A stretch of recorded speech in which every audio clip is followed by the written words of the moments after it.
Hey everybody, welcome back to Sounds Like a Drum, Kane's independent media production. Today we are talking about punchy tom sounds with no muffling.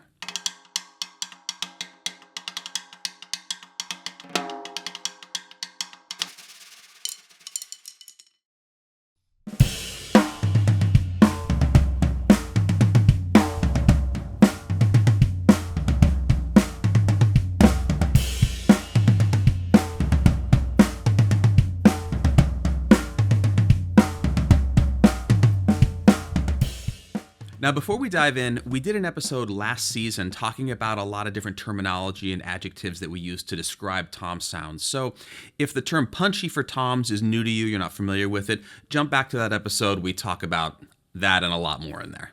The short version is what we're looking for here is a articulate, powerful sound with not too much sustain that can obscure the attack and the clarity of what we're playing, and a real quick opening up of the tone of the drum that shuts down pretty quickly right after we hit it.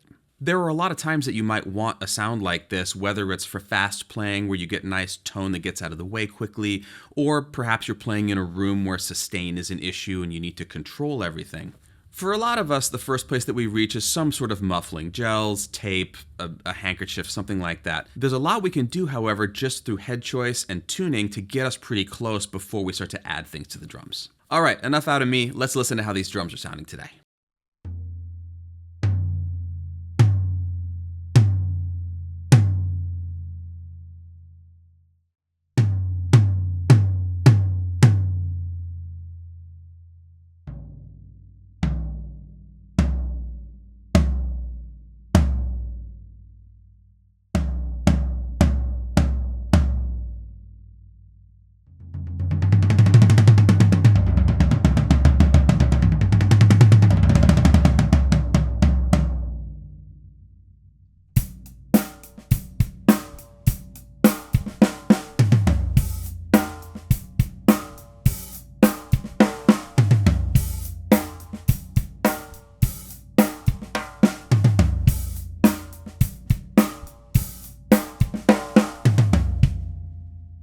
Now, today's experiment was particularly interesting because when we set up, I went ahead and tuned the drums to what I thought of as a punchy sound. We recorded them, and then Ben actually had some ideas about these drums, because they're his drums, and also about the heads we were using today that got us directly to the sound that we're getting, which was super helpful for me, and just another piece of advice that we're all students forever, and we're all still learning all the time. Now, the setup that we're using today on the Pearl kit that is in most of our videos is black chrome batters, and then clear G1s underneath.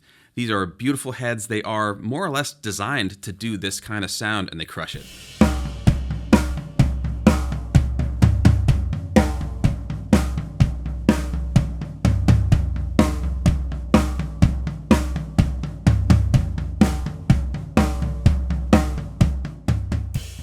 Now, before you start thinking that you got to go out and buy new heads or some kind of specific piece of gear to do this, we're going to talk about how we achieve this sound and then discuss options for how you can get it at home. Now, what we're looking at here is everything in furtherance of a short, powerful sound that gets out of the way quickly. What that means for us is that we want to have 2-ply batters if possible, because the mass is very helpful for lower tunings, and this is definitely a lower tuning. If possible, uncoated batters, because these are going to further the articulation, the slap, and the punch out of the drums at these low tunings.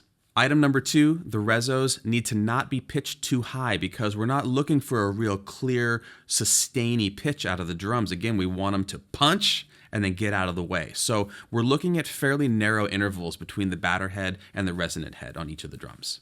And then the final piece of the puzzle is the batter heads are tuned extremely low. If we play them very softly, they don't actually do a whole lot. They're above a wrinkle, but not much.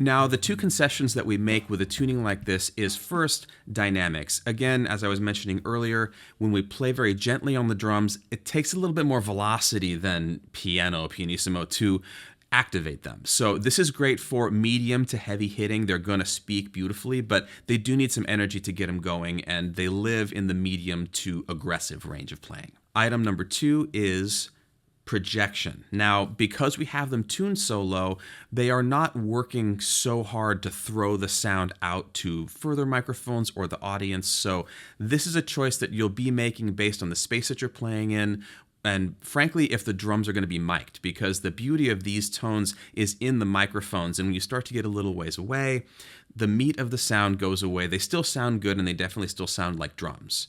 But the cool thing about this sound is somewhat mic dependent, and the room you're in is also going to affect that.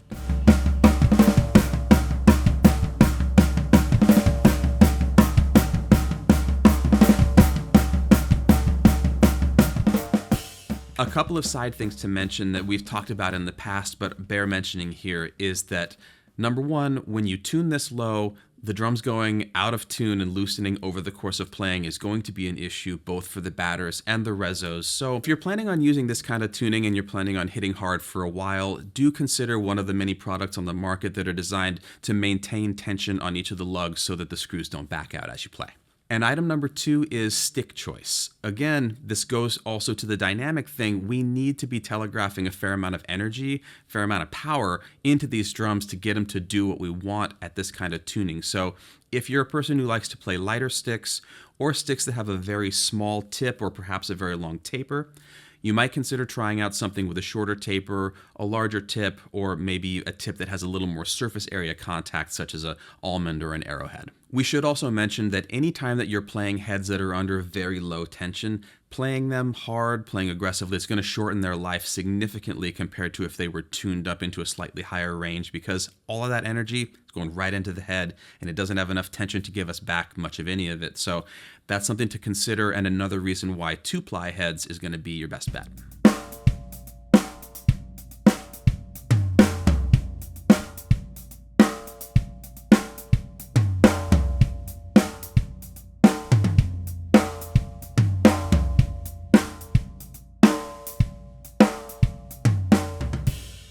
Now, a quick word about muffling. We are friends of muffling here. We're not against muffling at all, no matter what it may seem with all the wide open tuning that we do. It's just important to bear in mind that as you add muffling to any drum on the kit, as you start to add mass and as you start to quell overtones and sustain, articulation is going to get lost, the higher frequencies are going to get lost, and in some cases, even when you want punchy toms, we want to hold on to as much of that as we can so that it's clear what we're playing, so that it's articulate into the microphones and the audience, and so that we have the most to work with coming out of the drums. So the ultimate prescription that we're dealing with here, if we want to eschew muffling and just go for as punchy and also wide open a sound as possible, is 2-ply batter heads, uncoated preferably. Clear single-ply Reso.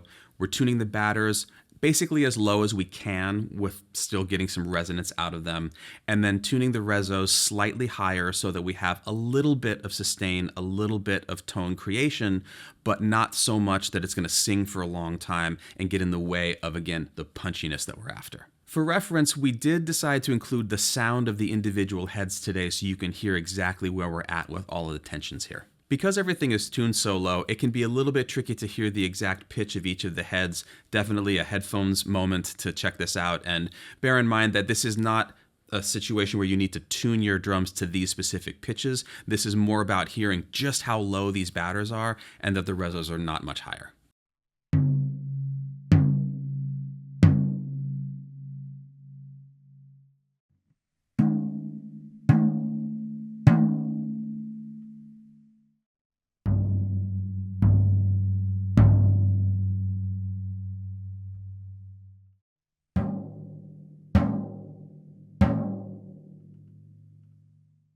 Now, we know that there are a lot of 2-ply heads out there on the market. We love the black chromes in particular because their design offers a specific amount of quelling of overtones and punchiness built in, inherent to the design of the head.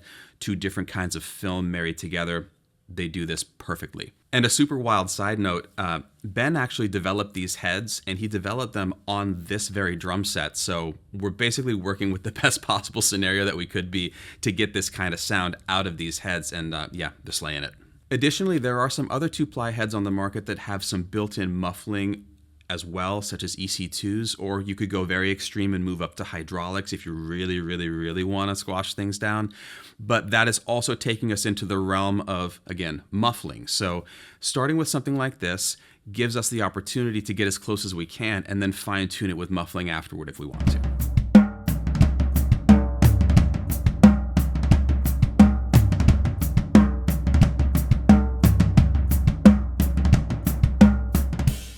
In the end, what we have is great articulation. The mids are nicely scooped out, but there's still some presence there. Wonderful low end that most importantly gets out of the way immediately after the attack and gives us the opportunity to play fast patterns, to play fast beats, to interject them into dense fills or whatever we want to do and make sure that they stay in their lane, do what we need them to do, and not cover up anything else and start to make things too messy. Also, for those of you that would like to hear more, all of the extended demos from today are going to be over on the Patreon. So if you'd like to hear all of that, please follow the link below.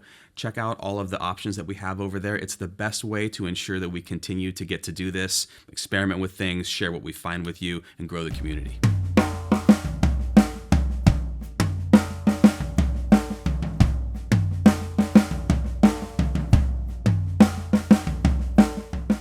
And that about does it. Thanks for coming along on this adventure. We would love to hear your Punchy Tom stories if you have any at all, and if it's a muffling thing or a heads thing or a tuning thing, we are always interested in all of that. And as always, please like, comment, subscribe, and follow the link below to the Patreon. It's the best way to keep us going here and the best way to hear everything else that we're doing in addition to what you see in these episodes.